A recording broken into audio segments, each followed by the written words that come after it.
Hello, my name is Sarah with the Ormond Beach Regional Library, and today on this episode of Volusia Gets Crafty, I'm going to teach you how to create the moss stitch. This is the first of 3 special stitches that will build off of our beginner stitches. And in the end, we'll use them to create this table runner. And I used colors that are good for fall. So my runner is a bit longer than you would need to make it, but I had a space in my house that was suitable for this particular length. But what's nice about it is it's customizable, so you can make it as long or as short as you want.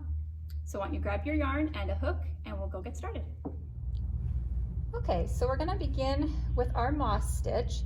Now, to create the moss stitch, we're gonna start by making a chain like we did in previous videos. So create your slip knot and get that on the hook. And to do the moss stitch and have it work out right, you have to chain an even number of chains. Doesn't matter the number. I'm going to chain 20 because that's a nice even number, divisible by 2. You can chain whatever you want. I suggest you maybe start with the 20 with me. That way we can practice together and you can decide if it's something that you like. So once again, when we're doing the chains, remember you're yarning over and pulling through the loop on your hook. And that creates the chain. So I have 1, 2, 3, 4, 5, 6, 7, 8, 9, 10, 11, 12, 13, 14, 15, 16, 17, 18, 19, 20. Okay, so this is just going to give us a sample, let you try the moss stitch. If you decide you like it and you want to make a blanket out of it, you just make it the width of a blanket. You can measure it up next to another item, another blanket at home, and just make sure it's the even number of stitches, and then work back and forth. Keep in mind that the moss stitch uses a single crochet and chain stitches. So it's the shortest stitch. It's going to grow real slow. So if you make an afghan out of it, it will take you a considerable amount of time, but it's very well worth it when you're done because it's a beautiful stitch. And why don't I give you a little heads up of what it's going to look like. Okay, so this is several rows, and then I did a color change so you can see how it looks and compare it to just the regular single crochet that we learned the last time. You can see that the stitches are a little bit more visible and they drop down because we're including chains with this one. So I'm going to show you how to do all of this. So we're gonna skip the first chain and put a single crochet in the second chain from the hook. So the first one is that first little V. We're gonna skip that and go into the top loop of your first chain. Yarn over, pull up a loop, yarn over and pull through 2. So there's our single crochet. Then what's different from what we did last time to create the moss stitch is we're gonna chain 1. We're gonna skip the next loop of that chain. You see that next one? We're going to skip it. We're going to go into the one after that. Yarn over, pull up a loop, yarn over, pull through 2. We're going to chain 1 again.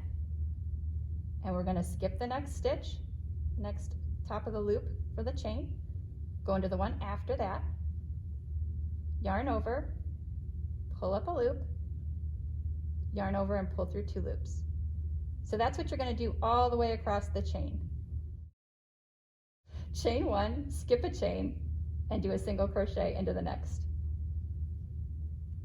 So you're going to complete that all the way across, and I'll meet you back at the end. All right, so now I'm at the end of my row. I've done single crochets, chain 1, and I've skipped a stitch in between each. So if you've done it right, you'll get to the end and have 2 stitches left. I've chained my 1, and I'm going to put a single crochet into the last chain space. Now if you didn't end up with 2 stitches, there could be several reasons why. You either didn't crochet an even number of stitches to begin with, you maybe forgot to go into the second chain from the hook when we started with our single crochet, or the other possibility is you maybe forgot to skip one of the chain spaces along the way. So if you don't end up with 2, kind of go back and look at that, and that may be where your error was made. Okay? So to start the next row, you're going to chain 1 and you're going to turn your work. And remember, we can't see the stitches as well, the tops of the little V's. So if you need to turn it back to see, you can go ahead and do that. But with the moss stitch, we're lucky because you don't really need to see them until the very last stitch, because we're going to be working into the chain spaces that we created. So we've got our first single crochet right here at the very beginning, and then we had our chain space. Remember, single crochet and then the chain space? We're going to be working into those chain spaces. So what you're going to do is just insert the hook into that hole, pull up a loop, yarn over, and pull through 2. We're going to chain 1, skip the single crochet. You can see it's kind of pulling up that chain loop from down below. That's how you know which one is the single crochet. And you'll see the chain doesn't attach to that loop down below. You see the hole? That's where we're going. So insert, pull up a loop, yarn over, and pull through 2. Chain 1, skip the single crochet that's in that chain there, go into the hole, pull up a loop, yarn over, and pull through 2. Always remember to chain 1, because that's going to give you your space in the next row, remember, to go into, because this is just a repeat of this row. It's a very easy one. So yarn over, pull up a loop, and pull through 2. Chain 1, go into the next chain space, and do another single crochet. So you just continue in this fashion to the end. I'll meet you at the end and show you how to end the row. Okay, so now I'm at the end of my row, and I've just put a single crochet into the last chain space hole, and here we're at the end. Now we've got this little bit off the end, and this is the only stitch we're really going to go into the tops of the V, and it's that curly one that kind of goes down at the bottom. So you want to be sure to go under both of those loops that create the V for the stitch. You see that? We're going to create our last single crochet in that stitch. Okay, so if we did it right, because we skipped a stitch and did a single crochet in every other, just like the row below, we have 10 single crochets working our way across. So as you remember, we can count them. So there's 1, 2, 3, 4, 5, 6, 7, 8, 9, and 10. Okay.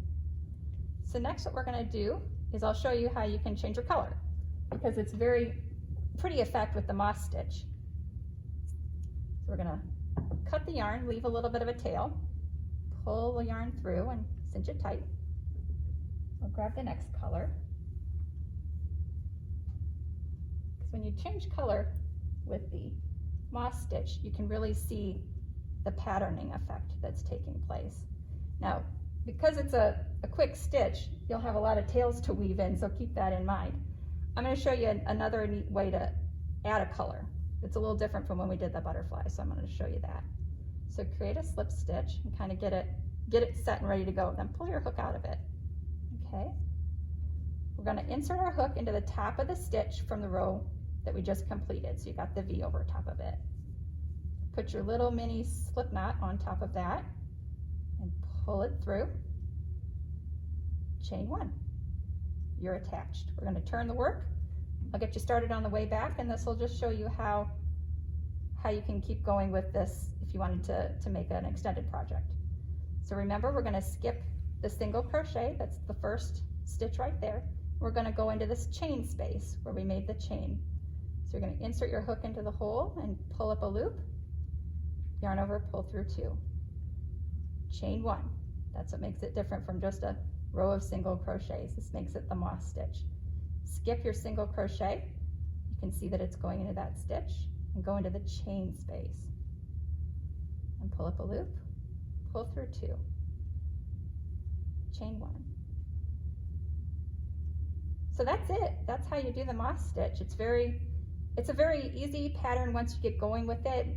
It's good if you can recognize your stitches, because sometimes people make the mistake and try to go into the actual single crochet rather than the chain space. So once you get a feel for that, it's one that you don't really even have to count your stitches, which is nice. You're just going into these spaces. So if you're good from the get-go, whoops, forgot my chain 1, guys. If you're good from the get-go, then you shouldn't need to count. Always remember to put your last chain 1 in before you make that single crochet in the last stitch. This is the only one where you're going into the top of a stitch. And you're good. So you could continue in that fashion. You could keep changing off colors every row if you want, but you'll have to weave in your tails. And remember, when you weave them in, you'll just use your little darning needles and try and sew them back in through the colors that that matches it. Like I wouldn't, if you change color every row, try to get it behind the color that you just did so that you don't see it as well. Okay? So we've just learned the moss stitch, and I wanted to kind of end the video by showing you some of the possibilities. Now, it's considered a beginner stitch. It's one of the easier ones that you can learn. And when we did it, we just used solid colors, and I showed you how to change a color. But there is a kind of yarn that will do what's called color pooling when you use it right. I didn't want to show the color pooling technique today because it is more of a advanced technique. You have to be real good with crochet and make sure that your stitches are the same size and that your tension is consistent throughout. Otherwise, it won't create this effect. But basically what it does is if you use a certain kind of yarn, it will create this pooling of color that makes an argyle effect. Can you see that? It's really pretty. There's quite a few varieties of brands that do this. You can find it listed on the internet, which ones are best. This is the Red Heart Super Saver in the color Wildflower, and it turns out real pretty. But I just wanted to show you what was possible because, you know, when you're just changing out color, it's a very pretty effect. This does it on its own. You don't have to change the color. Typically the lengths of the color segments in the variegated yarns that you use are about 7 to 8 inches long. And if you get a yarn that's like that, it will usually create this kind of a patterning effect called color pooling. So once again, yeah, it's a little bit more of an advanced technique, but if there's ever something that you're interested in learning, we can always do a video about it in the future. It's a little bit more advanced than I was comfortable showing you guys today. But if you like the moss stitch and you practice it up and you want to attempt something like this in the future, this is something you'd be able to create just by learning this stitch. So I want to thank you for joining me for this first lesson in our Special Stitches series. Up next, I will teach you how to create the V-stitch. If you have any questions, please comment below, and we'll see you again next time. Bye-bye.